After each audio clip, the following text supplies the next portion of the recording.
Hello, you're listening to a Otaku Spirit Anime Cast. My name is Andrew, and I'm joined here with Chris. Yo. In today's episode, we have to discuss something, Chris. Yes, let's talk about it. Literally right after our last podcast, like the biggest news in anime history, well, sort of, biggest news in anime history happened, and it's obviously raised a massive amount of question marks if it'll even happen or what the effects of it will have on the anime industry. Because I'm, like, when I heard about this, I was literally like, this could change everything. Like, this is massive. You know how big it was? How big it actually popped up on national news.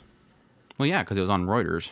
Reuters is the one that broke it. Reuters, for those that don't know, Reuters essentially posted or released some news saying that they have some people familiar with the matter that apparently Kadokawa, or at least Sony, was in talks with Kadokawa to buy them out. And this was people familiar with the matter, and they said that a decision could be made within the week, or within the weeks coming.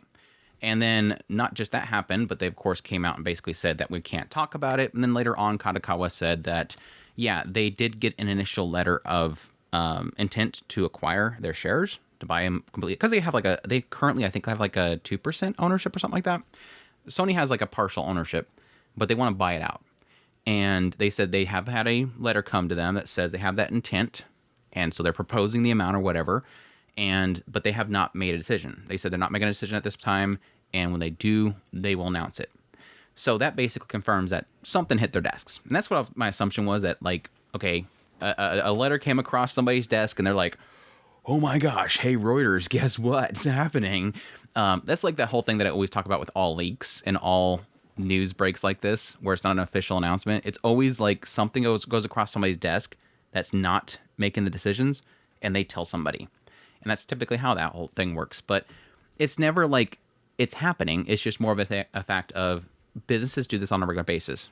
They're constantly offering deals. They're constantly asking how much. And this just happens to be a pretty big deal. Now, of course, most people, when it happened, I think what did you see for the headline? Just that it was an offer was made. It wasn't that big of it was a blip on the screen for sure. Yeah, most of the titles of everything, and it was trending on. I assign that more to the national news not really understanding the implications of what it's going to affect.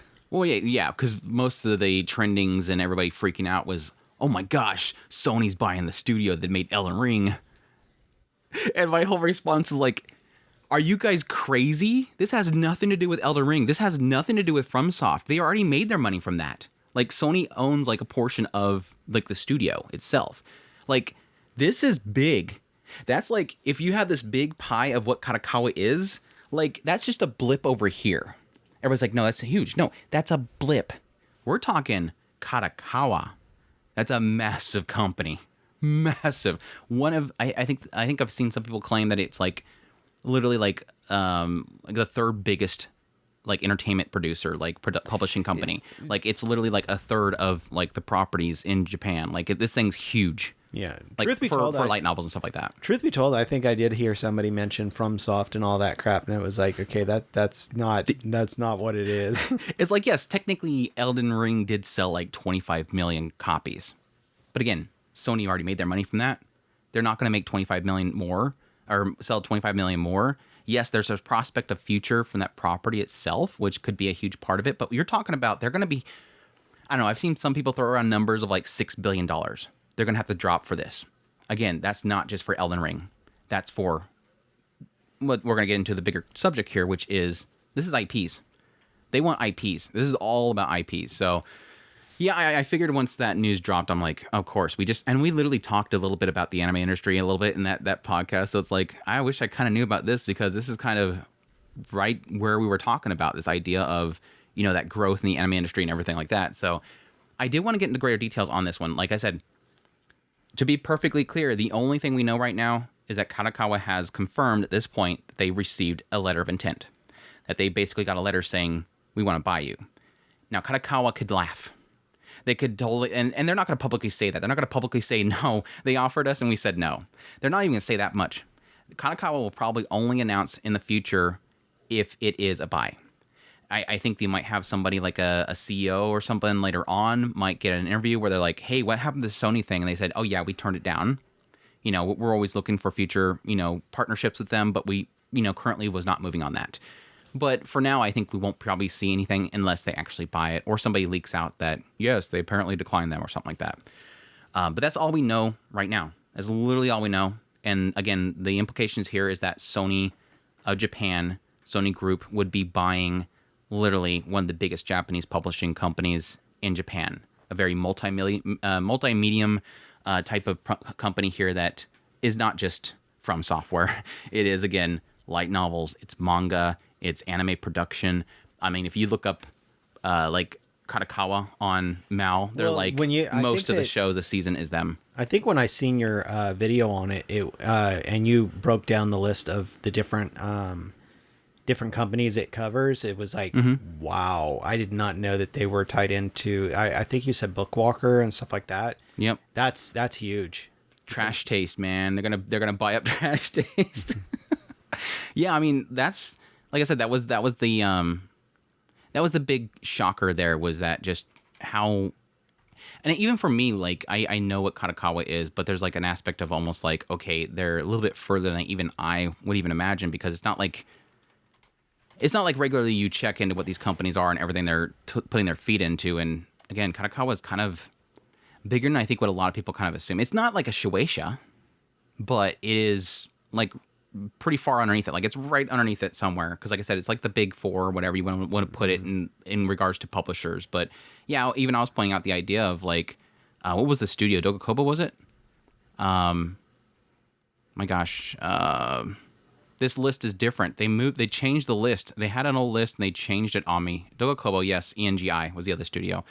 Yeah, Bookwalker was a big one on there. Comic Walker. It's huge. It is absolutely huge. So my whole thing here is I really want to kind of get into most of what I got into with the video that I made, which is like getting into the idea of the fears of monopoly and all that kind of stuff. But I do want to kind of get into more nitty gritty stuff. I will admit that I here recently checked out, ANN had an article from Jerome who posted on there for their Answer Man. I think it was Answer Man, kind of giving his perspective on the whole buyout itself, which is, I thought was interesting. He kind of hit most of all my points that I made, but I think his perspective was very interesting in sort of what it could mean for the future of the properties themselves. Because let's be honest, to clarify here for everybody, what is this buyout for? Why would they want to buy out Kadokawa? I mean, we pretty much already said it several times at this point, but it's to go buy properties. Sony has sort of positioned itself in the anime industry as a publisher, is co-owners and all that kind of stuff, co-publishing for anime titles. But through the recently, they have basically made themselves a staple for like distribution. That's why they have Crunchyroll. They have, they bought in companies in like Madman or whatever in Australia, like all these different countries. They bought out the biggest streaming platforms or big streaming platforms in order to distribute. So that's why they're global. They're besides Asia, for the most part, they pretty much have places everywhere across the globe, so that every anime title, they can distribute it globally. They've locked that down. Like, besides Netflix, they've pretty much locked down the world of streaming. And so there's a big problem that they're kind of having right now that I would assume, and that is, okay, we can distribute. We can make a lot of money distributing. We're making all these licenses and everything like that. But there's one big problem that Crunchyroll and Sony is kind of running into on a regular basis, and that's that they don't own this stuff. They buy licenses, but they don't own the stuff. So they're always making a portion of it. They're always making the subscriptions and all that kind of stuff, and they're having to buy properties on a regular basis. They're having to pay into stuff that they're not getting all the money for. This goes into the greater discussion about like the actual the process in which anime is made. I know there's often some people can get kind of mixed up here that, the studio owns it or this owns it. No, what owns these properties is typically going to be the original IP holders. And then for the anime itself, it's going to be whoever is given rights to that to produce an anime. And even still, when you're producing an anime, you're getting partial ownership. So when you look at like Mal or something like that for a show, and you see like 5, companies are listed there, one of them is probably getting the majority ownership, like probably 51%. Everybody else is getting like a little piece of the pie, so that when the anime is sold, they're getting a portion of it. They're putting money into it, but they're only getting a portion back. So for, Sony, who's getting really into this stuff and seeing obviously how big it is, they want a bigger piece of that pie. How do they get it? They own the properties.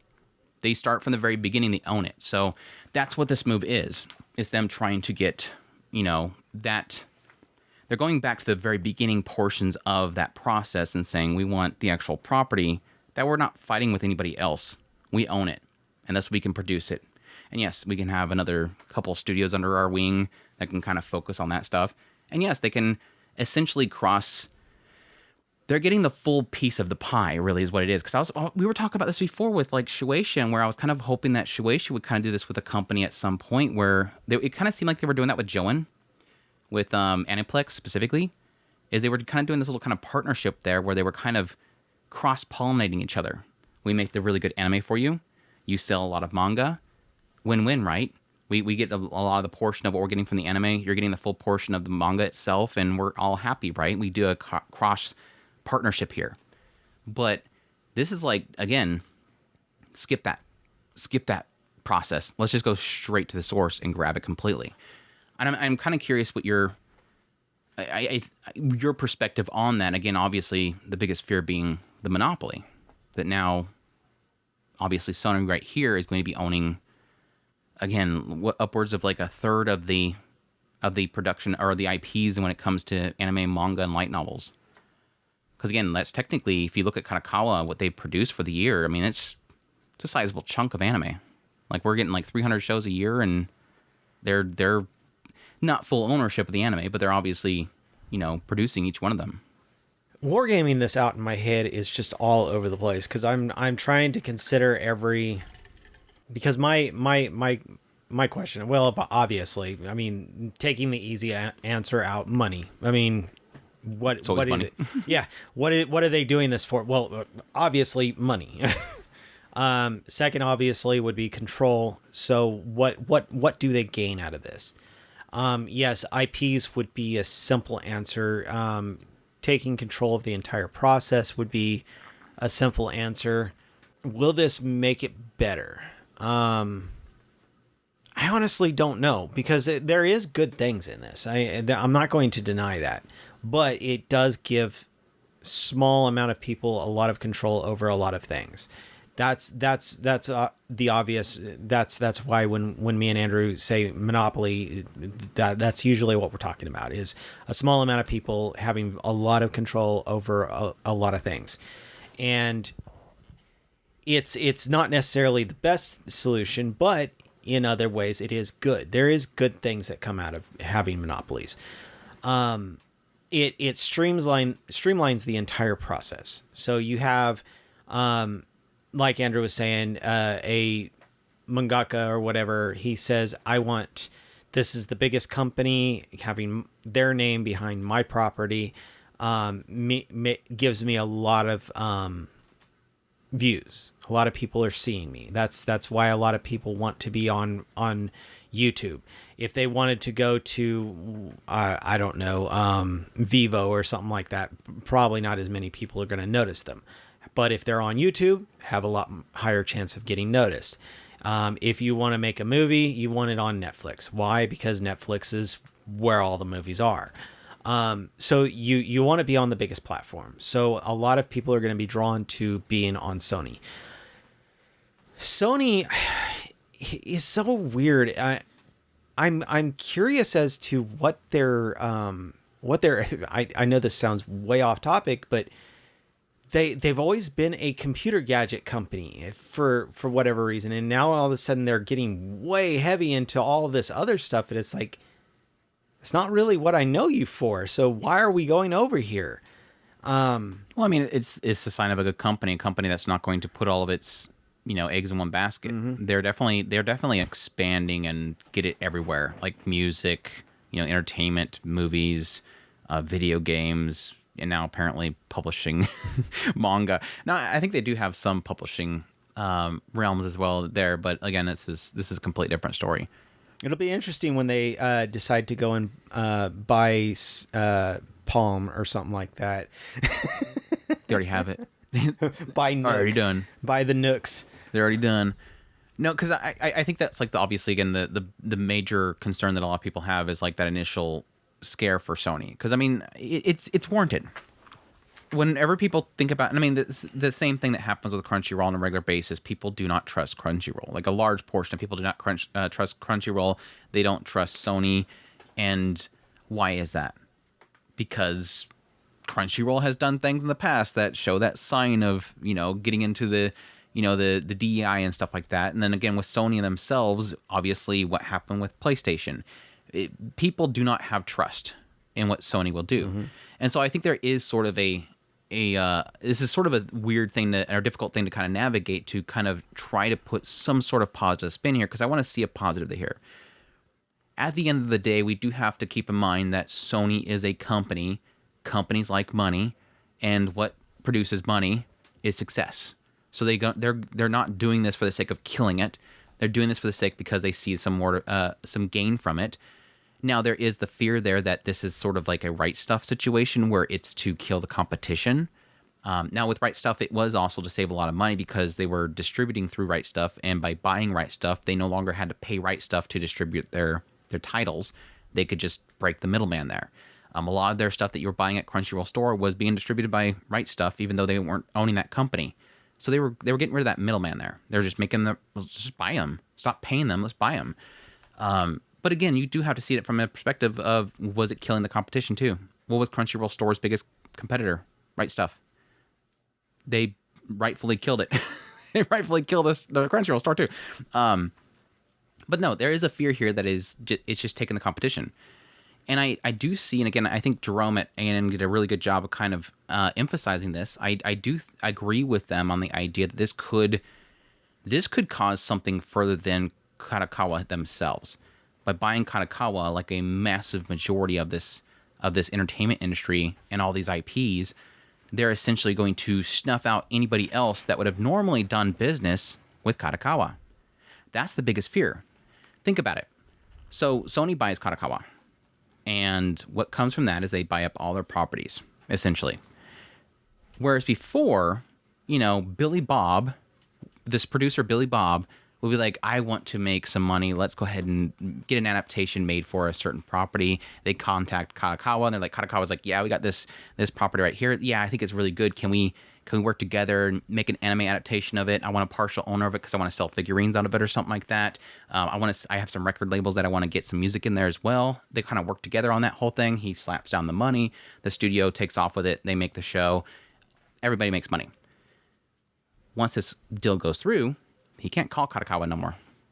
They're like, no, these are all Sony stuff. We don't sell out these properties. Now they can still make deals with them. Like Billy Bob can contact Sony and be like, hey, can we use some of your properties? But from Sony's perspective, they don't want that competition. No, we don't want you to make anime of our properties. These are ours. So it could basically cut everybody out on a huge, huge vault of anime. And that could be devastating to all these companies that are making all their money by producing all these animes. All these companies that are working with all these other people, individuals and investors to make a lot of animes and make money from them, that's completely cut out. Yes, he makes a good point as well. And the idea that, what does that mean? A lot of this, just turning out anime for the sake of making money from the anime industry and licensing right now is going to probably plummet. If the deal goes through, we can probably see like a sizable chunk of the anime made each season cutting down because Sony's not going to want to produce all this garbage shows just for the sake of making more shows. They're going to be the ones deciding. They're going to be the only producers. They're the only ones that have access to all that catalog and everything. So I don't know if you agree with that or not, but that's kind of where I kind of see it going if that's the case. It's essentially closing a part of the floodgate, I guess, which people can see as a positive. Hey, we don't have 60 shows a season, and most people don't even watch but maybe 5 of them. Well, now you're getting into my biggest negative right there, is that, like I said, small amount of people having too much control over too many things. Right. Yeah, it would close down the floodgates. If you don't play ball the way I want to play ball, you don't get the money. That, I believe, is the bigger problem with that. Not necessarily, I mean, yeah, I guess they might demand, they could possibly say, well, if you don't have this level of quality, I'm not going to put your stuff on my platform. Possible. I doubt it. But it is possible that they could do that. And more so the idea, like I said, they're not going to let them have their properties to mess with. Right. Yeah, if you're not going to do it by our book, you can't have our properties. So Like, well, I think rezero is a Kadokawa property. right. Nope, you can't touch that. That's ours. But yeah, I don't know that they would necessarily deny money. Money coming in is their lifeblood. So I don't necessarily see that, but I do see them clamping down on things. I mean, if you're going based on you're not going to touch my properties, Disney does that all the time. I mean, you can't even have that stuff on a shirt without the possibility. A lot of your football teams are the same remember way. Kingdom Hearts felt like it was an absolute miracle that it actually happened. Because that was like, how did this thing happen? Like, who got some dirt on who to have Mickey Mouse and some weird, crazy Final Fantasy smoke dream, pipe dream, whatever the hell that was thing, a mushroom trip. Yeah, that's a little weird. But yeah, I'm my natural inclination is to look for the best, and yes, there is a lot of good things in this, but there is always this nagging feeling, and unfortunately, when it comes to a spot where somebody has this much power, my inclination is to go, I don't like it. My inclination is I want to guard myself from it because this is not good. And that's the thing with this situation is it overweighs on one side over the I want to look for the best in this situation, and I don't see anything good coming out of this. Well, that's like my initial thought process when I first heard the news. Like I popped on the camera and I'm like, I don't like this. Like my initial response is, I don't like this. And again, I do like to give Sony a little leeway here, and I know it drives people crazy. I know that every single dislike on my video when I initially made was because I was trying to be on that fence, and people hate when I get on that fence. I like that fence. It's comfy. It makes me see both sides. I love seeing both sides. I like to see, obviously, Sony. You made the Sony PlayStation people mad? No, they don't care. They're just talking about Elden Ring. But no, like most people hate Sony and they don't like you ever putting any sort of positive spin on it. And like I keep saying is that whenever I think about situations like this, when it comes to anime, PlayStation, yes, that's dead to me. It's already dead at this point to me. But when it comes to anime, it's still a Sony Japan thing. And Sony Japan knows what to do because they've been doing anime for the longest time. They have Aniplex. They have all these major, massive studios like A1 Pictures and Cloverworks. They are huge in anime. This is their bread and butter. They know this company. They know this brand. And yes, they're not sanitizing their properties. I mean, you have like Ayakasha Triangle and stuff like that. They have plenty of lewd content out there. Kaguya-sama Love is War. Did you check out that OVA? I love that OVA. They're not hiding from this stuff. They're not sanitizing their stuff. But I do agree with people, and this is my biggest fear, is they get so big, they kill the competition. And I know for a fact that Sony is very globally focused. Sony is globally focused. That's why Crunchyroll is doing as well as it is, and it's basically streaming globally right now. They have a global focus. What comes to global focus? Making sure that it falls within the lines of every single country. And there's a lot of countries, not US, that like their stuff very clean. No violence. No nudity. Don't even show skin. Like, there is a lot more strict countries out there. And I think everybody always focuses on, the whole woke aspect in the United States. But it's like, this is China we're talking about. Like, these are these big, massive countries that are in developing countries that do not like a lot of what's in anime. And if Sony, again, it's a two-parter. It's one, if they gain full control of a lot of these biggest properties and the biggest publishers and the biggest IPs, at the same time also grow more and more focused on a global scale, eventually their focus becomes one, and what happens there is a lot of stuff gets changed that we don't want to see changed.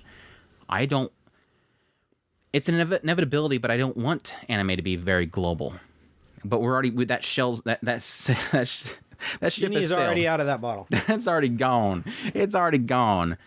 So it's always about that aspect of, will Sony, just like they did with PlayStation, eventually move their focus for anime towards the West, just like PlayStation did. They eventually got it so big and it got bigger. What happened with PlayStation, it became less about Japan and more about the West. Not that it wasn't selling in Japan, it was selling more elsewhere. So what does that do for a company? We're making more money over here. Let them do it. Let them handle it. They're obviously in the area that this is focused in. No doubt, if anime suddenly started making at least 51% of its sales in, I don't know, Europe, guess what anime's focus would be? Europe. It's already happening technically right now globally, because right now globally licenses are making more money for the anime industry than domestic. But like we always mention with that whole aspect there, is that even though anime money making is internationally or globally selling more than domestic in Japan, there's still this other aspect that's still keeping that control, which is the source material. That's where the money is being made for a lot of these companies, is the source material. That's their focus. So they want to adapt it in a way that sells the source material. That might eventually not happen there. Eventually, we're going to get to a point where global's more important. And that's the fear. Because then Sony's going to pivot real quick. Sony doesn't care about global domestic stuff. They care about the money. Now, every company, same way. It's just that Sony has established the ability to do global. Out of silly curiosity, do you suppose that there's a way to get around the global market issue? Which issue? What you brought up, censorships and regulations in certain countries. Do you suppose there would be a way around that without... What I would want, and what will probably happen, what I want is they just make versions that will be in tiers, basically. Make ones that will be fine for them and ones that will be fine for everybody else. But they're not going to do that, obviously. They're going to make one for everybody. That's typically, in a lot of cases, what they end up doing. Like, I think Rama 1/2 right now is probably an example of that, making it to where it's fine for everybody, which sucks. But again, I acknowledge that's sort of, again, probably was their goal to begin with when they made it. So because again, even in Japan, they don't want to see nips on the screen. So you think the tiered system would probably be the best solution? Right. Like, I mean, because they know, not so much in Japan, but Crunchyroll has to know, for the ability to globally distribute these titles, they have to know what's allowed where. I mean, a really good example is not just nudity. A really good example is, like we talked about quite a while ago, Tokyo Revengers. When Tokyo Revengers came out, they made a global version. What happened with that global version? They got rid of the swastika, because it's not a swastika, it's a manji symbol, but they got rid of it because it's a reversed swastika. Mm-hmm.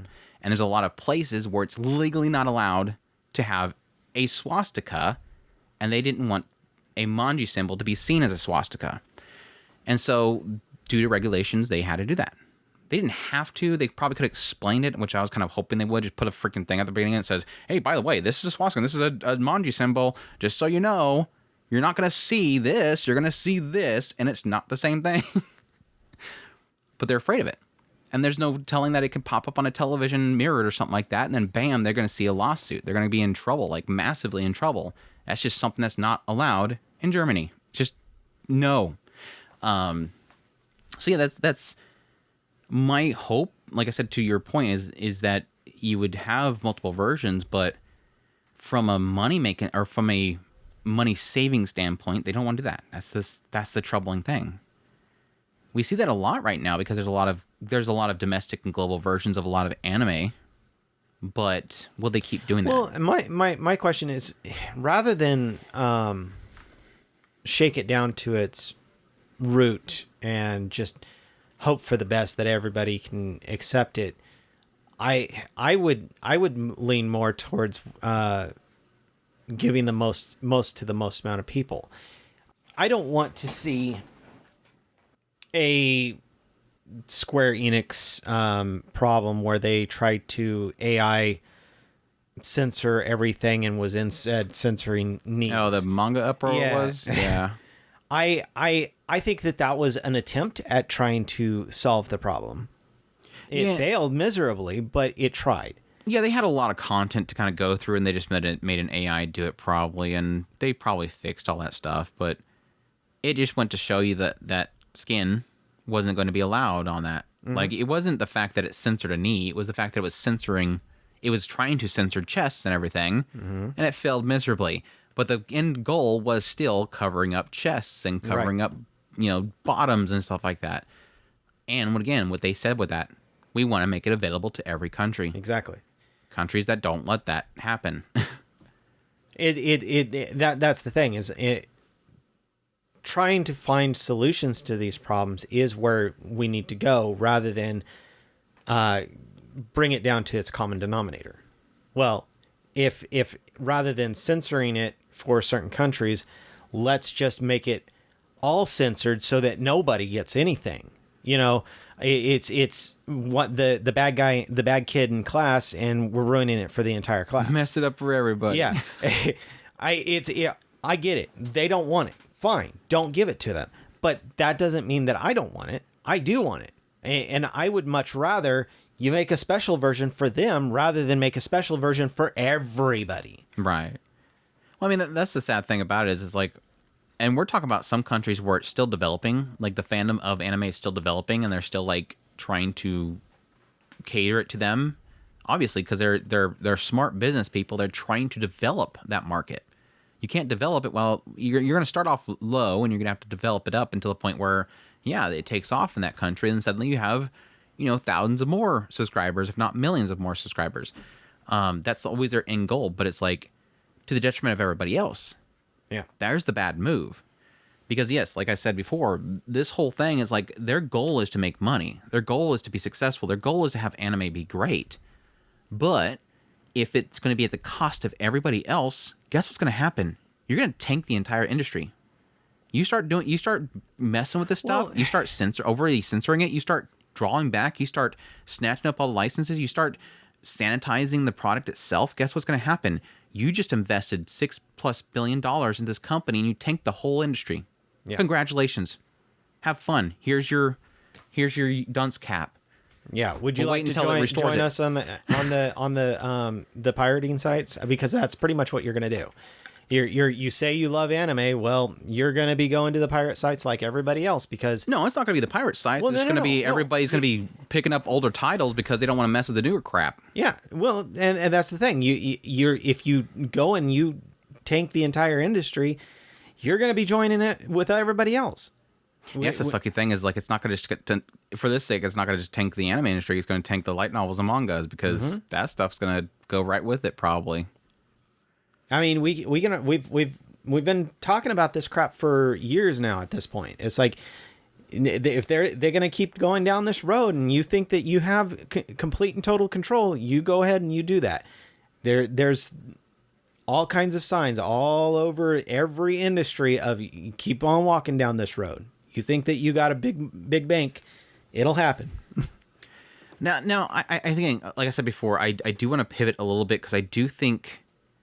There is a positive in this that, again, Jerome from ANN kind of pointed out I thought was really fascinating because I never really thought about it when I was doing my video on it, that I did kind of want your perspective on as well is, again, with the idea of, again, them essentially, okay, here's Kadokawa, and again, like I was mentioning earlier, there's all these producers are contacting them, and they want to make anime from their properties, and Kadokawa's going, okay, yeah, you can take this one.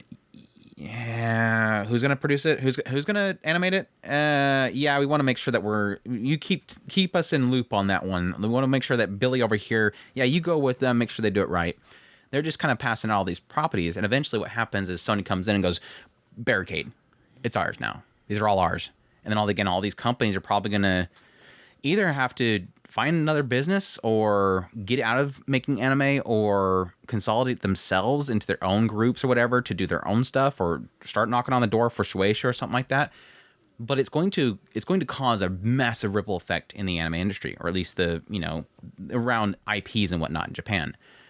But I think, again, a really good point he brings up, and I didn't really consider this, is in the end, what happens is if they do completely barricade that off, they could pass them out every now and then, but their main goal is going to be, okay, now it's all ours. And again, what that possibly could mean is that a lot of these animes that were being made every season because people are contacting Kadokawa no longer happen. And again, now you have suddenly out of nowhere, instead of like 60 shows a season, you're having now 40 or maybe in those 30. Again, we're talking about what they were producing. I think they had some numbers here, which was like a third of the anime in 2022 and 2023 was produced by Kadokawa and Aniplex. A third of it. So you're going to see at least a third of the anime possibly condensed down every single year. Now, the interesting thing that comes from that he brings up that I think is actually a really cool thing if you think about it, is what at that point is going to be Sony's focus. They're not going to keep the status quo. They're not going to go, okay, what all we have? We got to make sure that we keep those numbers up. We got to keep making, how many were we making? We were making 20 a season. All right, we got to make sure we're still making 20. No, what's going to happen is they're going to be more focused on making those properties burn's a bad word, be very successful. They're going to make sure those properties that are now theirs are extremely successful, because now they have a stake in it. Whereas before, Aniplex could have been contacting Kadokawa and saying, hey, just give us a show that you think will be good, or a property that'll be good. Okay, throw $2 million at that. No, it doesn't have to be good. Just make it so we can get a license out and then we make money. Now, their focus is going to be basically cross-pollination. It's exactly what we were talking about with Joen. What were we talking about with Joen? Is that focus that now they're close-knit. Shueisha's close-knit with Aniplex and, Cloverworks, and I think it was Wit Studio too, is the idea there was that they worked with each other to make sure they make a great property because they're all invested at that point in a group. That's going to happen here, is that suddenly they're going to look at their properties and go, which one do we want to be successful? Because we're going to make money from the source material too. Whereas before they were just making money from the anime, they're going to make money from the source material too. So it's a vested interest in Sony as a corporation with Kadokawa now to make a great anime that sells a great manga, that sells a great anime, and what does that lead? Sequels. This could, and again, I totally agree with him here. This could mean that you will get more focus in sequels because they're going to want to consolidate to the best titles and make sure to keep building on those titles. Rather than starting over from one with these titles over and over again, they're going to basically take the anime and the manga and try to build them up gradually over time. Meaning you probably have a more likelihood of Kadokawa properties getting fully adapted. Because again, they're cross-pollinating each other and they get full benefits from both sides. They're no longer just going to make money off of selling a single season and then walking away because they're not making money from the source material. Now Sony is making money from that source material, so they're going to want to keep adapting it. Now the cross could be true as well, that of course if it doesn't sell, then they're going to stop immediately, but that's going to be the case anyway. But I don't know. Up for a lot more cross-platform stuff too. Mm-hmm. I don't know. I mean, technically Kadokawa is a very media company. It's just not anime really much. I mean, they do anime, of course, like I said before.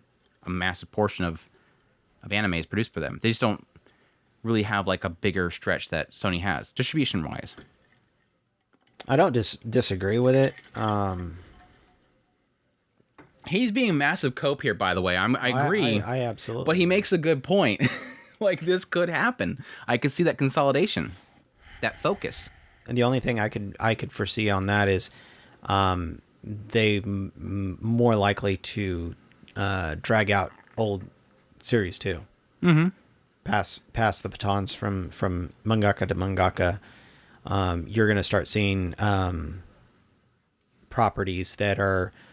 Well, that already happens. I mean, Sony's not going to change that up. Oh no, that I could. I mean, I was just saying that I could see that happening because they wouldn't want properties to die out if they go that route. I mean, I could agree. I think that's true. If they don't want it to a property to die, they would drag the series out. So yeah, I could see that happening. Well, it's not I- just it's not just trying to drag it out. Like I said No. before, it's just a more likely you would have second and third season. Whereas before, again, a lot of these companies that are producing the anime from these properties are just getting a quick one single season, Right. and they're walking away from it. They're not invested with the source material because they don't own the source material. So they're just kind of bam, get this licensing money, sell a couple figurines, and then walk away. Look for the next title. Whereas here again, Sony's invested because it's their company. It's their property.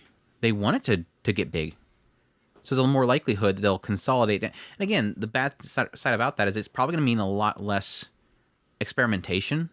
They're going to be more focused on, okay, what's going to be good, and let's focus on those. But Kadokawa does have a large amount of seinens. They have a large amount of... they're not just shonen. They're very focused on isekais and seinens and stuff like that. So we're going to see a lot more, hopefully a lot more creative. Not to say that shonen's not creative. Let me be careful here. It's not Shueisha here. Again, we're not talking Shonen Jump here. So it could be some good experimentation. I want to jump on that one. I really do, because I jump on the cope with me and Jerome here, okay? I'm joking. Like I said, I want to make sure that we at least highlight some positivity here. I just don't see it as viable. I really don't. You more think that they'll end up being more scattershot with this, even more so than before, or possibly the same? I think it'll be the same. I can't see them randomly deciding that this is the direction that they want to go. The problem is that you have well, I guess with a first season, you can catch their attention. You can go through it. Who is the people who watched the second season? The people who liked the first season. Mm-hmm. If they're kind of just into it, maybe. Oh, it's going to, of course, fall upon the idea, is it successful? Exactly. No matter how it's going to be cut, that's going to be it. Now, but at least it shows an investment.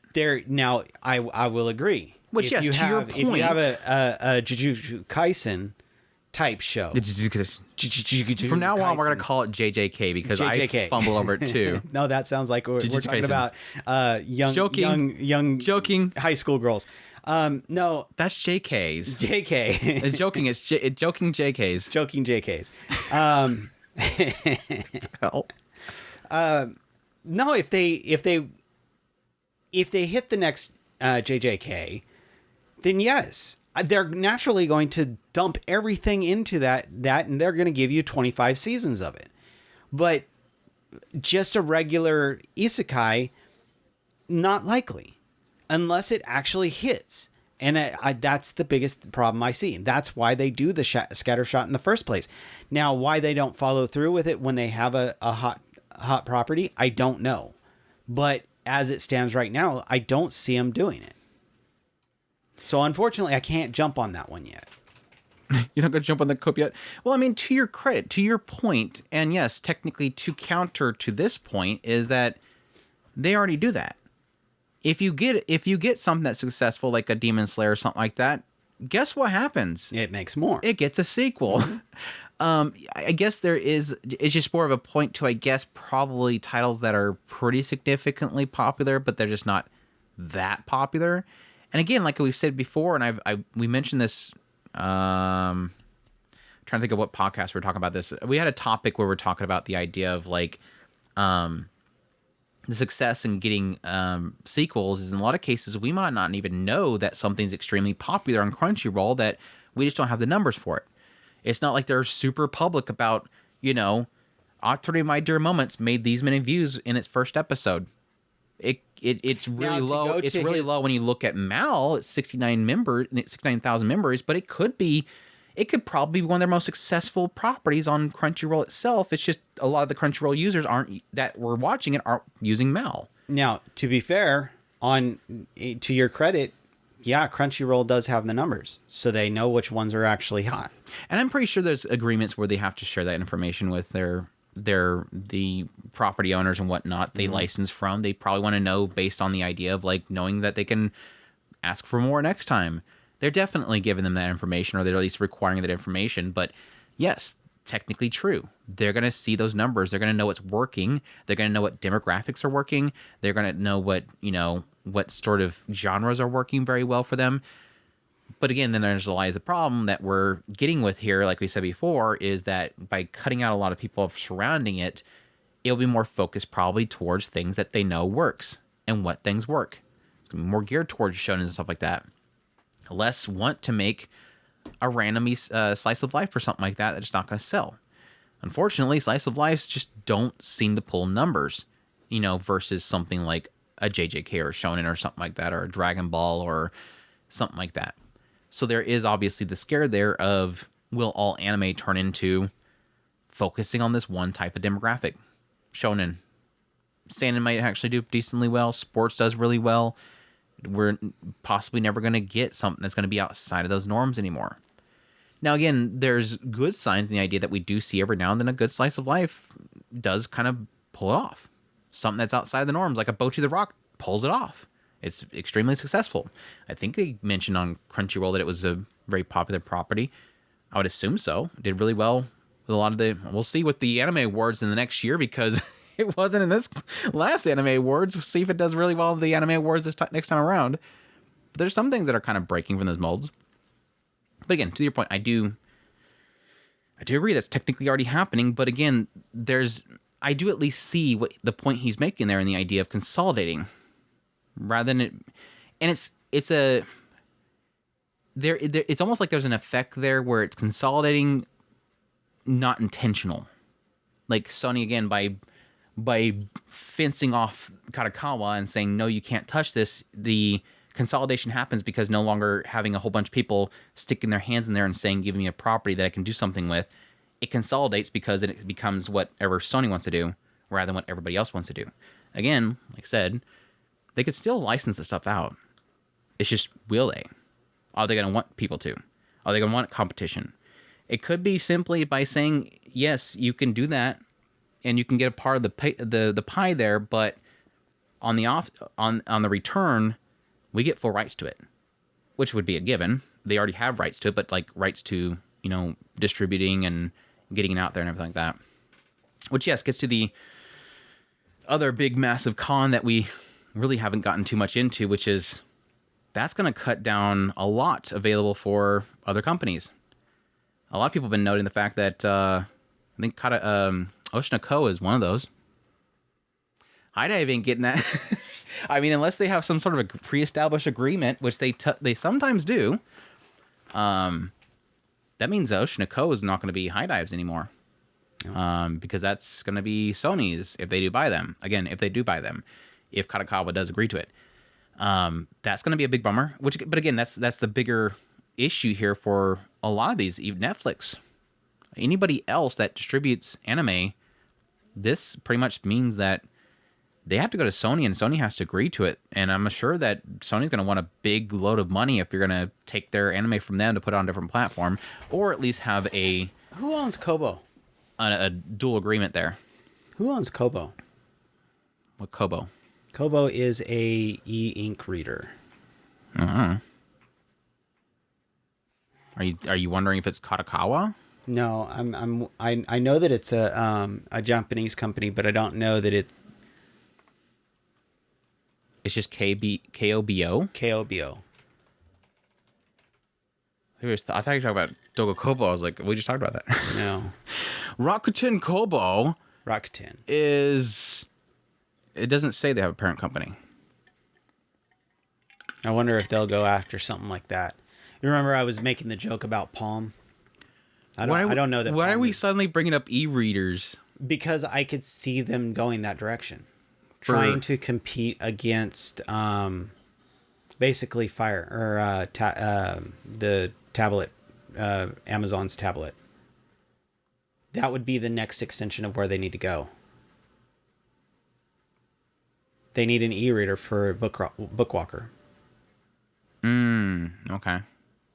You're talking about like just making their platform an all-in-one basic yes. idea where there's a term for it. It's the idea that it's like Apple. Apple does this, where everything pretty much all funnels to one thing. The best way to make your company bigger and bigger is by making other services that all funnel to the same system. Makes sense for manga readers or whatever, they want to branch out of there. But Sony makes digital products. They don't need to buy an e-reader. They could make their own if they don't already have one. I'm sure they have one. I don't know that they have a tablet yet. I mean, they have. I think they're they're building a tablet with the animation software that they're doing. So they have tablets. Oh yeah. Yeah, they have that. They have the technology. They have the technology. Do they have one is the question. They do have the technology, though. I mean, they're basically making a drawing board tablet, so I would assume they can make a regular tablet. They're like, you know what? We have this really cool drawing tablet, but to make one where you don't touch the screen, how do we do it?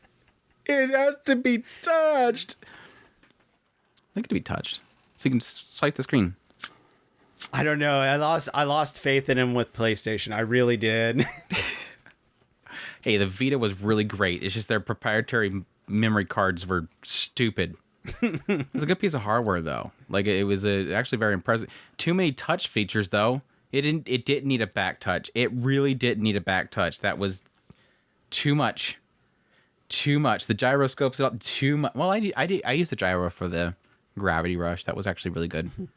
Made most people that I let try it get sick, but yeah, that happens. What else did they have in there? I think it was, like I said, Kadokawa totally didn't realize was their studio. That was actually kind of a shock to me. ENGI, they own 53% of it, so that would technically be majority ownership, but not like full ownership. I'm certain they could probably say, we'll just buy the rest of it. But yeah, I guess Comic Walker probably doesn't. I mean, that goes in that whole realm of, like, again, to your point, yes, technically trying to make sure it all kind of funnels into them. Making a reader would be interesting, but I just don't think people want to buy it. Do people really want that when they're, especially for like Japan and a lot of other people, they're just using their mobile phones. They don't want to buy a reader. Well, they do have the capability of doing it. If I remember right, when I was on Bookwalker, you had the ability to download the EPUB. Yeah, they have a Sony tablet. It's Xperia. Huh? Yeah, they have Sony tablets. The Sony Xperia, Chris. I think they use Android, don't they? Probably. Because I remember it was like, it dawned on me, like, yes, technically they had the whole like thing where you could remote your PlayStation and play your PlayStation games remotely, and it was like, yeah, whatever, shut up. Nobody wants to remote play their stuff over Wi-Fi from their PlayStation. Sorry. But no, yeah, my brain's shot. Go ahead. Lost it. What else did I have on here that I thought was kind of interesting?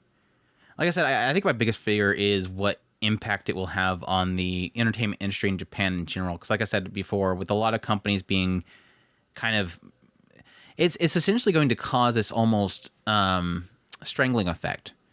Like, not just like I said before, where I keep bringing up the idea of like the producers coming in to Kadokawa and wanting properties. It's also the studios too. Like, what about all these studios that were getting all these properties to produce? Like, you had the producers, they were contacting Kadokawa, and Kadokawa was saying, sure. And then what they do? They went to a studio. So you're going to have a lot of that, again, with that drop in how many shows are being made each season by a third possibly. You're going to have a lot of these studios are going to dry up. So, like, this massive boom that we're having with all these millions of studios that are popping up left and right, they're gone. Like, there's almost a side of me that almost feels like this could possibly not happen just because of the effects that it could have on the industry as a whole. Like, I know that a lot of people were questioning, You think an outside force might block it? I wonder if there is going to be some political talks about this. I don't know what kind of antitrust laws and whatnot they have in Japan. I would assume probably not much. But I'm surprised that they let the Crunchyroll and Funimation merge. I honestly am. I didn't really see it. I didn't see it being a problem just because what most people are going to say in that regard is, here's a couple more dollars in your pocket. Don't say anything. It's the typical monopoly crap that happens, especially with like United States. But like, there was a side of me that almost wondered if it would, there was a side of me that figured that nothing would come of an idea of a monopoly with the anime industry because they'll just say, but there's Netflix. That's typically what they do, because it could easily point to a company that's bigger than them. What was bigger than Crunchyroll at the time for streaming is going to be Netflix. They can easily just point at Netflix and say they're the competition. Even though we as anime fans go, no, grandpa, that's not true, because Netflix has maybe one show a season that's definitely not competition for the anime fans. But that's enough for them just to say Netflix has these numbers of viewers every month. We have this. Their competition. Enough said. Yeah. So that was my initial thought there, was that they're not going to stop the buyout from happening. That's not going to cause any problems, even though they did kind of show, at least for a little bit there, like they were being questioned on it, the buyout. I didn't think it was going to be stopped, just because, again, Netflix isn't easy. They can even say Amazon. No, we got Amazon right over here. They do anime. They have anime on their platform. They have, well, at the time, they didn't really have much for seasonal, but like, they have Oyotombo. They have Oyotombo over there. They have Maglamir. So they're competition, right? They had rezero. You can't get rezero anywhere else. They have rezero. Not rezero, recreators, sorry. What was I talking about? It totally got me sidetracked. But no, that's the other fear that I have, and it's really kind of more an aspect of, and again, some people might see that as a good thing, is that, yes, that means that these studios are going to get choked out.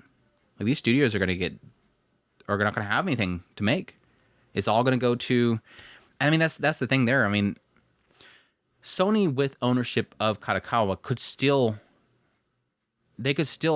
give out properties and seek out other studios, because A1 Pictures does already.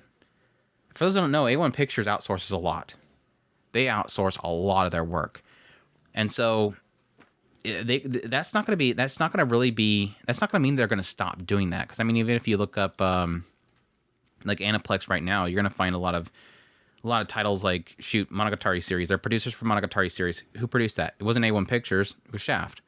Like, they're still giving out to a lot of other properties. And yeah, Aniplex is with Kodansha and Rongsha.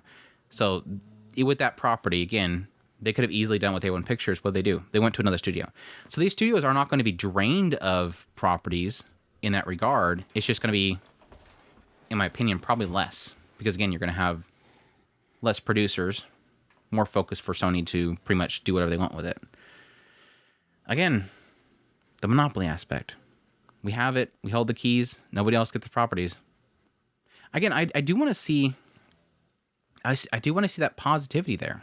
That I can see sort of a shift happening there.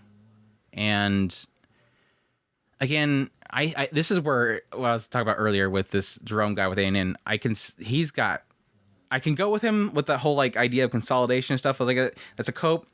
But his final conclusion with this whole thing, I can't go with him. His conclusion is that, like, the nutshell of his conclusion is that it'll mean less anime in the future, higher quality anime. No. Massive doubt. I'm like, less anime? I can see that. You made a good argument there. Higher quality? No.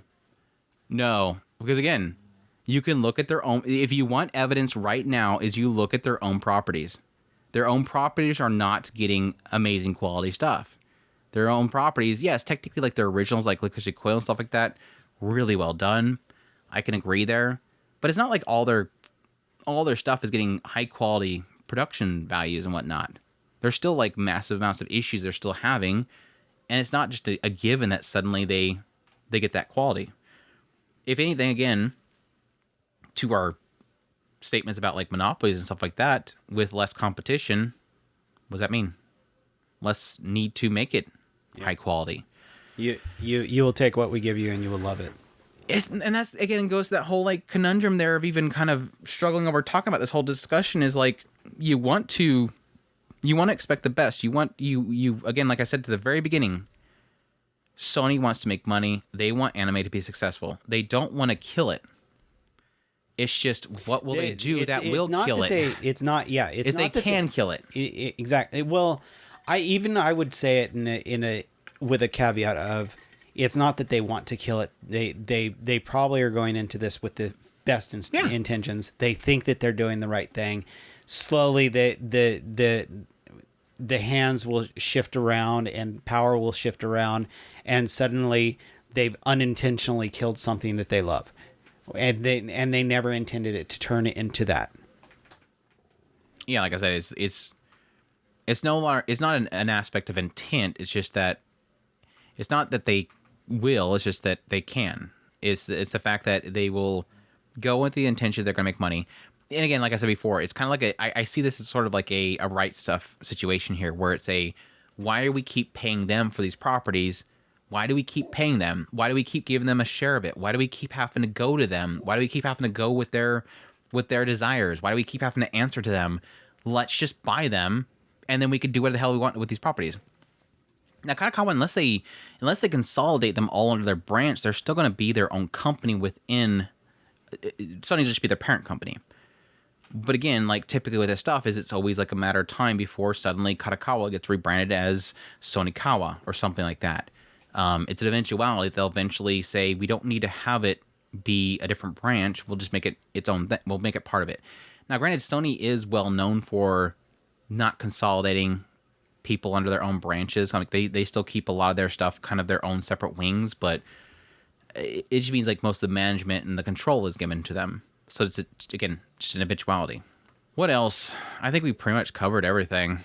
Let's see here. So like my breakdown that I had at the end here is the cons, that it's a monopoly. Sony will own a third of the currently being produced. The pros is that it'll allow them to be able to focus on it, leaving other properties to other competitors. Cons, less produced. Pros, more focus on building what's being focused on. Cons, less experimentation. Pros, competition steps in and produce other titles. That's another point that I didn't make. As much as I keep talking about the idea of that, again, that almost sectioning off of Kadokawa from the outside, almost like just locking them inside that fence and saying this is all of ours, get away from us, and all the producers are kind of scurrying away. There's an upside to this idea that if they sanction that off, if they take that control, I want to hope, as much as that will cause a massive ripple effect on that entertainment industry in Japan, the hope is that you'll have sort of that how much has been kind of chomped out of the industry, that you'll have a lot of people that kind of flood in there and take up the mantle. That you'll have maybe some smaller publishing companies that will kind of rise up from those ashes. Like those ashes give that fertilization that it needs to kind of step up as you have them kind of sanction that off. And again, to the point earlier about the idea of kind of consolidating and focusing on certain properties, that'll sort of create a thirst that people will have for what they kind of consolidate down. Okay, they consolidate everything down to this. Well, now suddenly, like we were talking about earlier, like if they start focusing on nothing but shonens, well, then somebody's going to step up and say, okay, well, there's a gap in the industry right here now because they're consolidating it and they're focusing their stuff. There's a gap now. Let's fill that gap. Yeah. There is a hope there that at least the industry itself it's got enough fertilize there, enough desire there that something else can rise up from the ashes. That's the hope. The problem that comes from that is that can they have... I mean, it's just like everything right now with entertainment and the internet and stuff like that is like, it's very difficult for anything to rise up anymore because we've been so kind of wired in to like the internet and distributing channels that anything stepping up is very difficult to rise up. But again, with companies like Netflix and stuff like that being on the sidelines, hopefully they'll notice those little companies saying, hey, we're still here. Sony bought everything, but we're still here. Take our properties. Do your anime with us, distribute it on Netflix. We can still survive. It's a matter of more along the lines of David taking on the Goliath. It's just while we want to hope for it, we want the little guy to take up the mantle to say, hey, I'll take on the beast that is Sony. I think that we had mentioned the same thing back when we were talking about Sony buying Crunchyroll. The high dive, go. Mm-hmm. This is your one chance. If you don't take over a good chunk of the market, you're gonna get drowned. And that's the same thing with this. All these little studios, yeah, we want to hope that any one of them can take up that little mantle. But you're talking about little itty bitty area right here,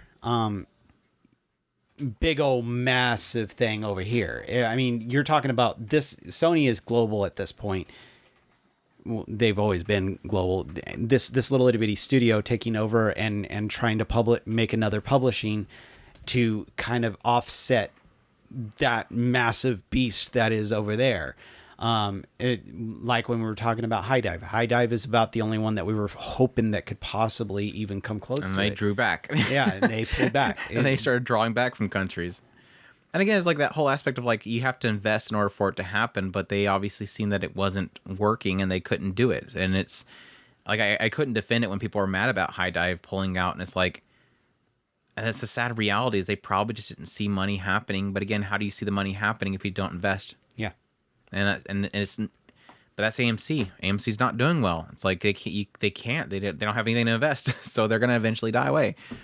Didn't think about it, but I wonder. Think about Amazon. I talked about this quite a bit, but Amazon's like one of the biggest, if it's not the biggest, streaming platform in Japan.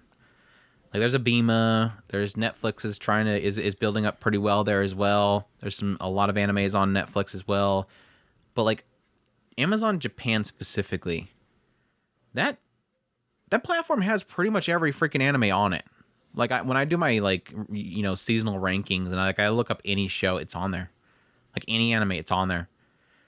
I wonder if possibly, because again with this happening, if it does happen, I don't know why I keep having to say that, if it happens, and you do kind of see a lot of companies sort of not being able to get in the door with Crunchyroll and have their stuff distributed globally, or at least Crunchyroll caring to even buy their licenses, was a possibility that you could have a company like Amazon be that out.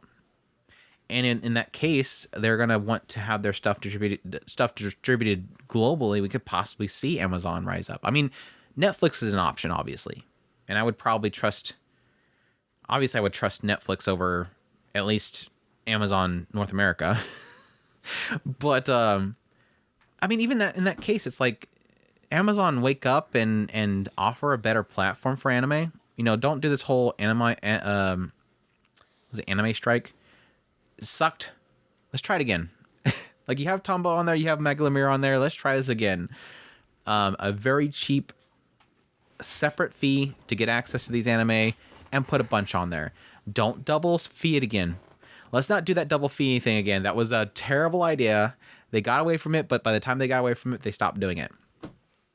But I could see possibly Amazon Japan being, or at least, globalizing Amazon Japan outward would be a really great option there. Like they're already getting these titles, they might as well distribute it elsewhere. Obviously, the answer there is that their Crunchyroll isn't available in Japan, so Amazon is obviously taking a lot of those properties in Japan. Like they're licensing everything that Crunchyroll is not, because Crunchyroll is not available in Japan. So I always get a kick out of that idea. Like the biggest streaming platform for anime is Crunchyroll, and it doesn't even stream in Japan. It's like they just don't need to. I wonder when they might start doing that. I'm surprised they haven't yet, with especially Sony owning them now.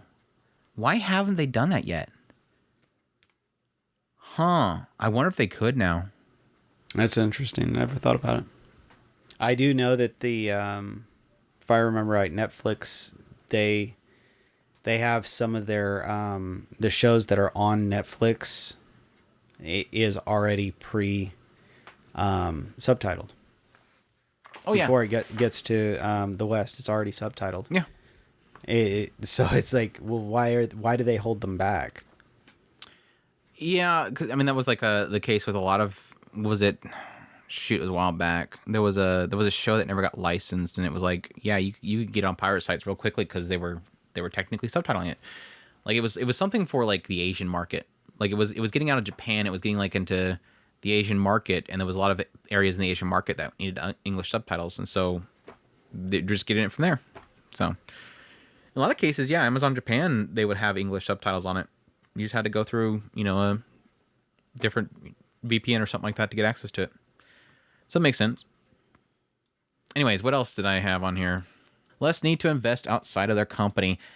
That kind of goes to the whole point with the studios, and the idea that since they're the producer, they have the IPs, they have the source material, they have the animation studios, they have the distribution channels.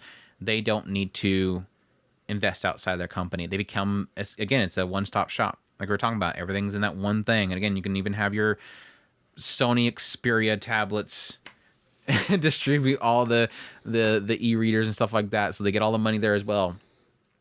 And I think that's sort of it's good for Sony, but there's sort of a sad, and this is kind of in that area of like that feeling of if Japan will ever see it as sort of being a monopoly, that would be where I can see it being, is that if they have everything that's internal, they don't invest outside the company, they become sort of a self-sustaining thing that can no longer, feed the industry.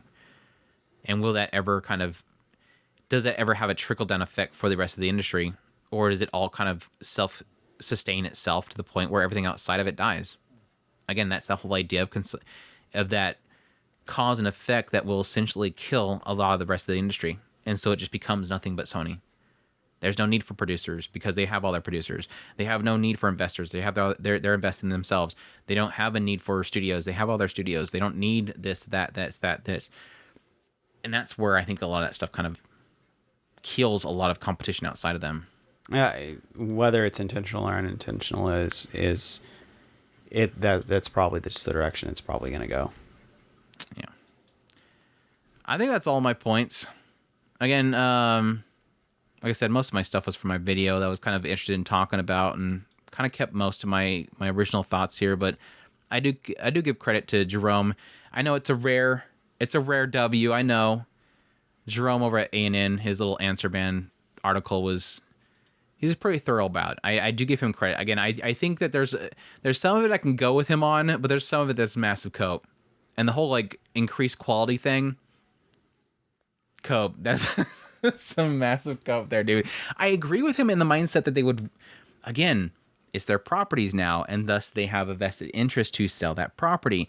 And I do like his perspective on, I do believe this is sort of a sign that we are getting to that point now where we're no longer a anime sells the source material, but actually the source material sells the anime, because it makes sense. What original anime sell very well? Licorice Coil was like an absolute lightning in a ball situation. Like, I don't think we'll ever get a situation like Licorice Coil again, or it's very rare. You know what? Most cases, an anime sells because the source material is already successful. And that's what Sony's after here. They want source materials that are successful. I think you're right. I think that, when did that shift happen, do you suppose?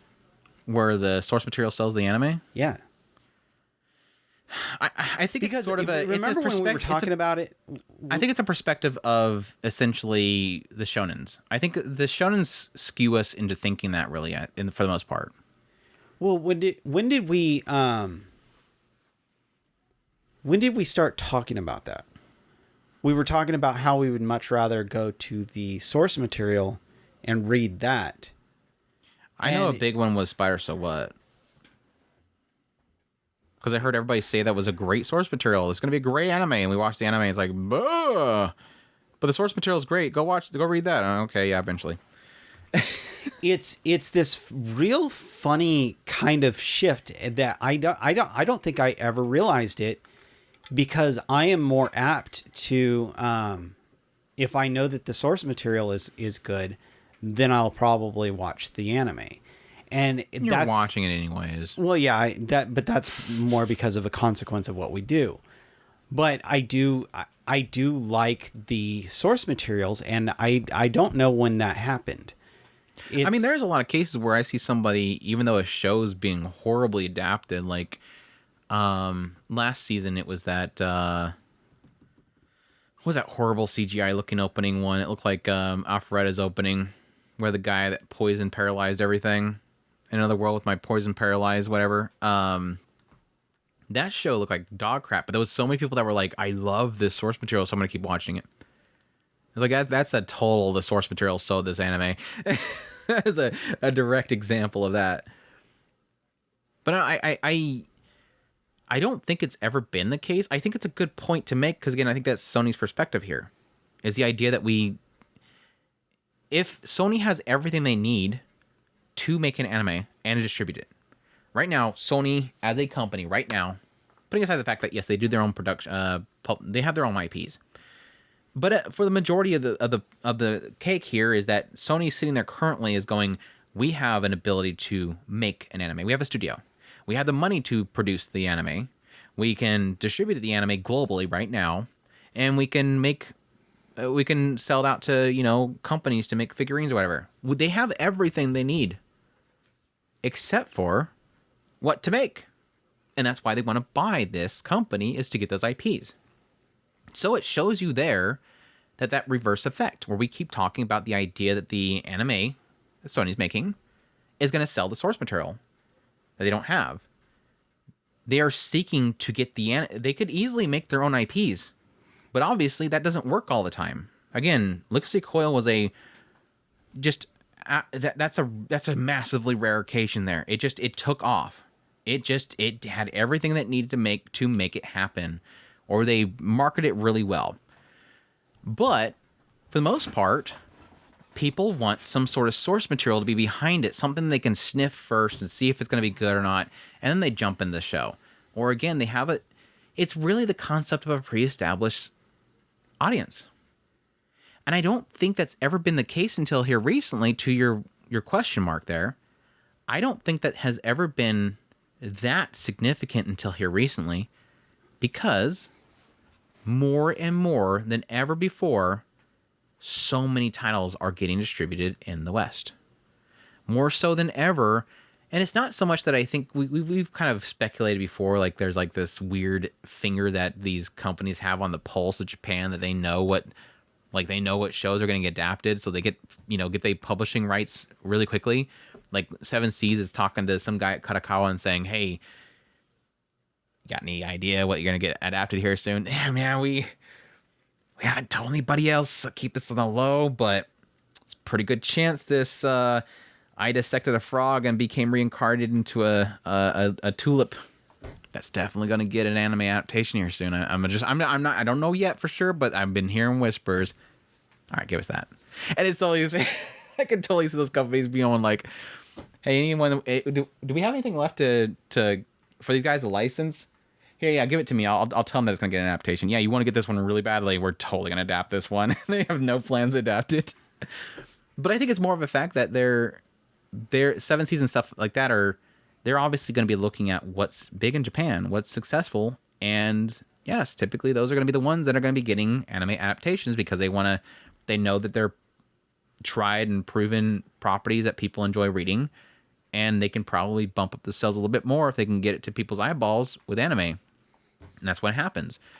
So 7C sees that, they're licensing them, they're bringing it over here, and then that's causing the reverse effect that we're talking about here. Suddenly, the source material is selling the anime. Yeah. Anime then sells more source material.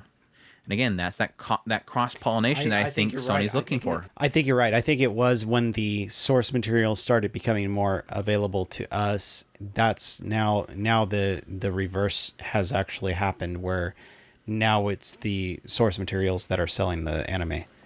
It's an interesting situation, that's for sure. And it kind of just happened at some point. Because I remember we were talking about the idea of, hey, get the pulse of the anime industry and try to find what are people jumping all over. Those are the ones that you're going to want to get your figures for. So yeah, it's an interesting situation. At some point it switched. I think that's it. I'm sure I'll think of something else that we probably should have talked about. But again, just to be perfectly clear, it's not happening yet. Kadokawa has at least said that, hey, they sent us a letter, which again, this is something that happens on a regular basis for a lot of companies. There's always talks about buyouts, and especially when a company is partially owned by another company. Again, Sony technically has a partial ownership of them, a very small portion, but they're always gonna like, okay, well, if it's this much, then what is your value? What do you want it? And what are my predictions? I honestly think the question mark is, can Kadokawa say too much? Sony's big, dude. But Kadokawa's big. Sony's massively bigger than Kadokawa, I think, overall, but Kadokawa's big. And I mean, we're not talking about Crunchyroll here. We're talking about a massive, again, chunk of the entertainment industry in Japan. I want Kadokawa to add 3 extra zeros on the end of there. Whatever you're planning on doing, add 3 extra zeros on there. Just throw a massive, like, lol. You want us, it's going to be this much. Like, they think that Sony's going to back off. So even if it does manage to happen, at least somebody gets a lot of money in their pocket. But my hope is that Kadokawa is laughing at this situation. They're not going to publicly say they're laughing at it. But I want to hope that Kadokawa is laughing at even the audacity of Sony buying them out. And again, the cause and effect that will come from that is that Sony is going to be basically turned... If you have to ask us how much, it's too much. Have a nice day. Yeah. That's what I hope, and I'm 80% sure is going to happen. Too much. And Sony's going to back off. But I still have that other percentage there where I think that they're probably going to give even if it's a big number, Sony's going to take it. Because again, the value proposition here, if they get Kadokawa, is too massive. If the question mark is why would they pay a whole bunch of money, it's because this is a lot of money. This is a massive opportunity for them. Again, we were talking earlier, rezero, Ocean of Ko is partly there. Because I think they have the rights to, I think it's Shueisha or something like that, and they have the rights to do the anime or whatever. There's a ton of other properties. I'm blanking on the other ones, but they're sort of online. That's all Kadokawa. These are some big titles that they can possibly get here, and they get full value from it. And again, they get all their facilities. They get their distribution rights. They have the ability to produce more manga and light novel. This isn't just buying those properties. It's buying future properties that they can then distribute later on. This is, again, making it all one central thing. Technically, Jerome does bring up a good point. There's a value prospect here for Kadokawa, too. It's not just them getting money. This could actually be a move for them as a company to grow. There could be an aspect here where they can... Yes, in some cases, these companies could turn this stuff down for the sake of just their industry.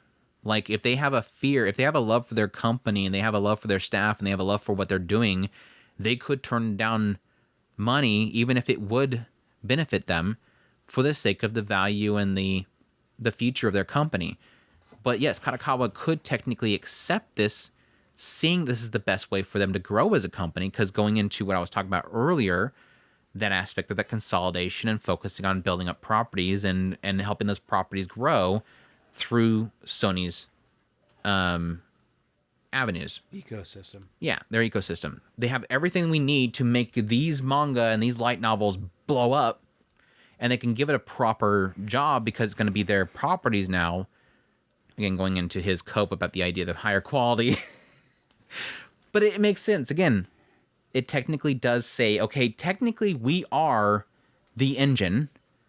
Sony has the wheels and the chassis and everything else that we need to drive down the road. Rather than us be on the side feeling it, let's just get inside there and go. There's a growth value here for Kadokawa. They as a publishing company of all these properties and whatnot, and their studios and everything like that, they have a value here that they can grow with Sony.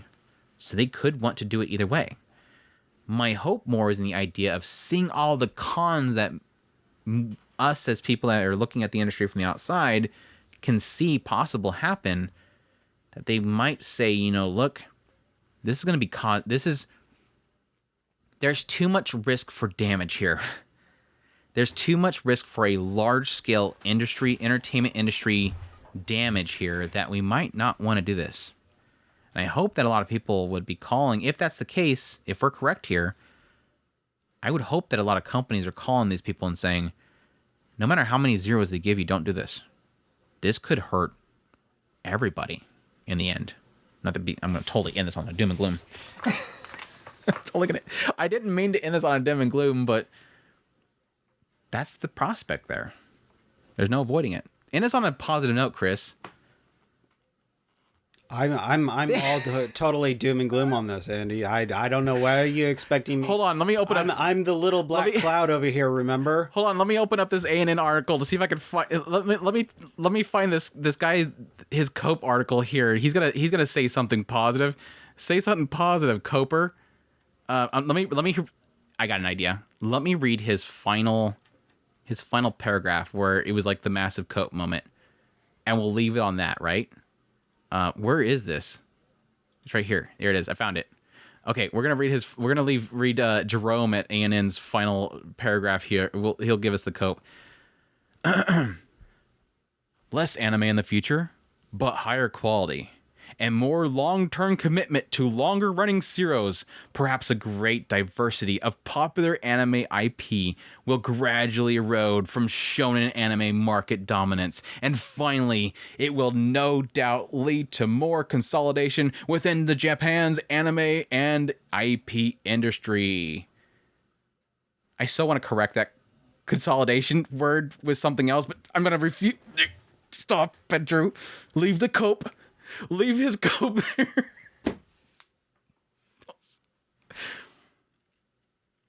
I'm not going to say anything. That's it. That's our viewpoint of this. Again, it's just a note. It's just a note on the table. There's no confirmation here.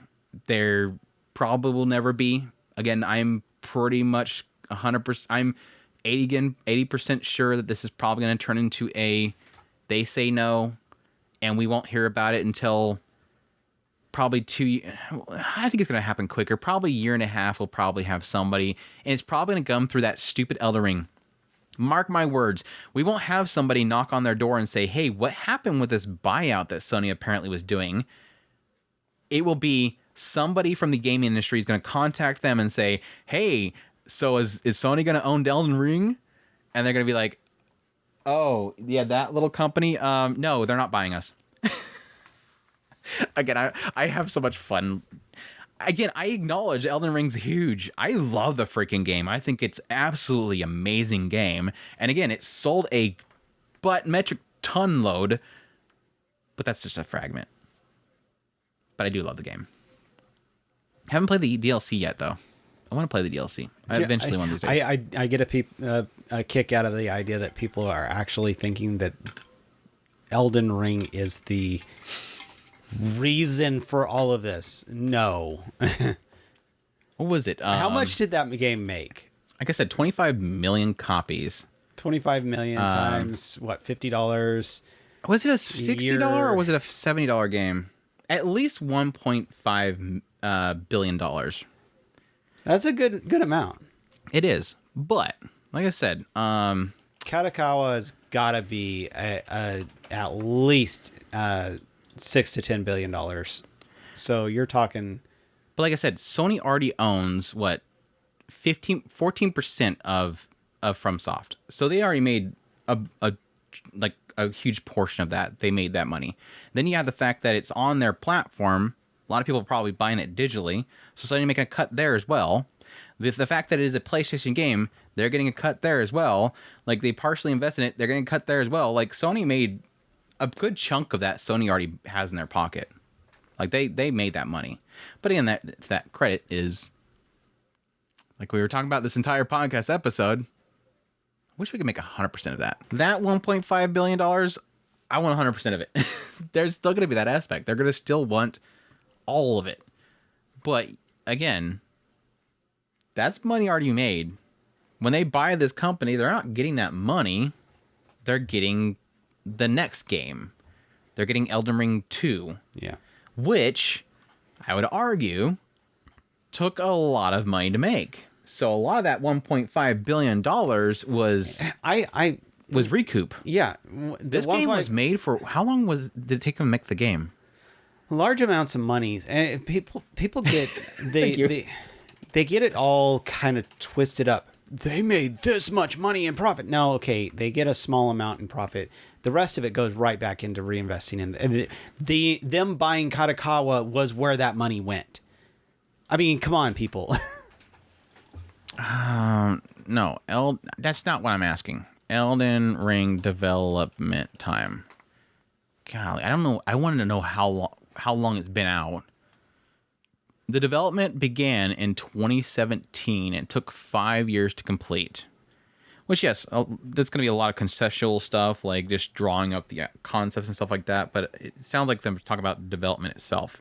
That's a lot of money. Yeah. That is a lot of money. It's a lot of expertise involved. Then you have like the people that are like, because that one had technically, who was it that was George R. R. who was Martin. it create? Was it George? Was it? I know there's somebody big that was actually like behind it, and he probably got a big chunk of it as well. So it's like this money is, again, it's not that FromSoft and Kadokawa made bank and then no deficit. It does go to everybody else at the same time. Miyazaki was who was. Oh, Miyazaki. Yeah. Which one was he doing? Huh? Which one was George R. R. Martin in? It was an elf one. I thought it was the Elden Ring. I'll have to look in that. Anywho, I've been so disconnected from video games. I did too much think about an anime. It's too much. Well, I'm assuming that it was back when Elden Ring was, because I kind of got them all mixed up back up in there. Yeah. Anyways, because everybody was going, why isn't he working on the stupid Winds of Winter? Hopefully they didn't scare too many people. I think I don't know. You should be scared. Be very. Listen to me. It's a balance, people.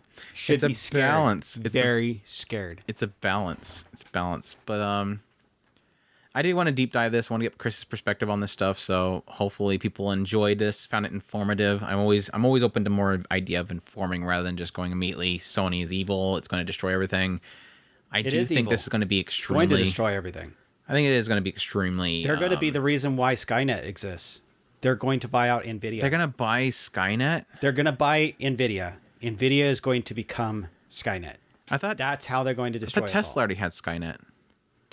No. That's Starlink. But isn't he doing like the AI stuff? Well, Sony might randomly decide after they bought NVIDIA to buy Tesla, then they can.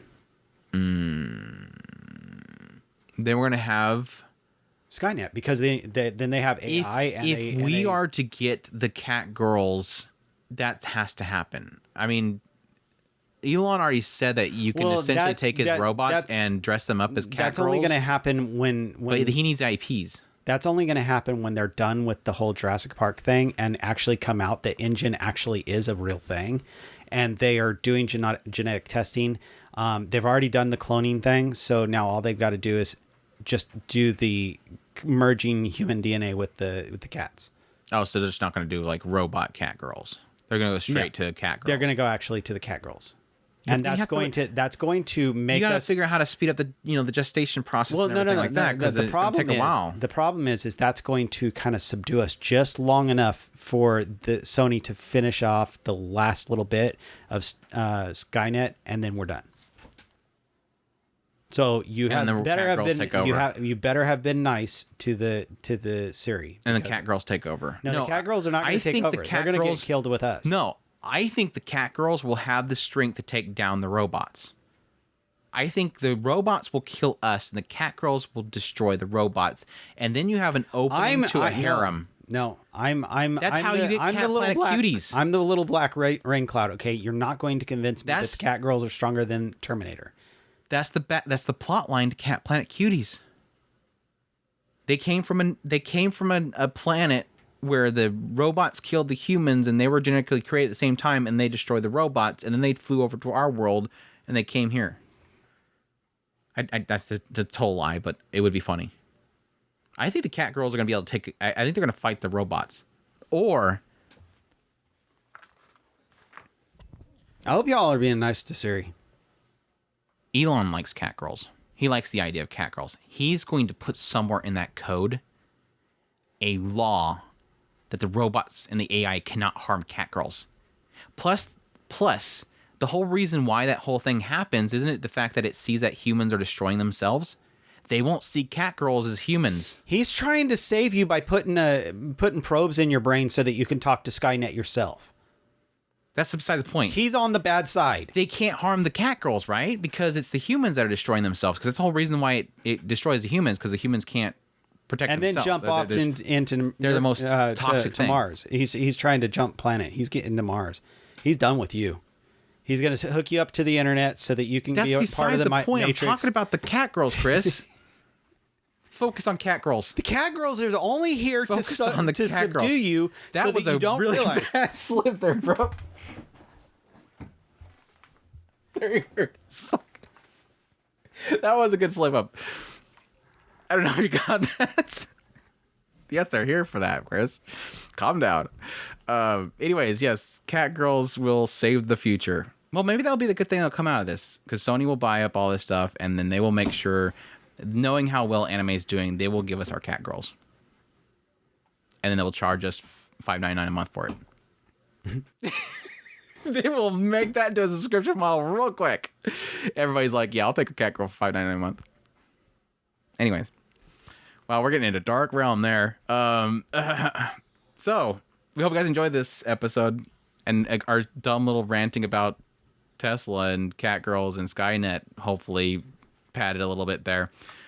We hope you guys enjoyed this episode. If you're new here, make sure to subscribe to us on YouTube. If you're there, subscribe to us over on whatever podcasting platform you're on so that you get all of our videos and our content, as well as give us a like, give us a thumbs up, all that kind of stuff, whatever your thing is on that site. I don't know what they do anymore. Stars, whatever. Stars. But again,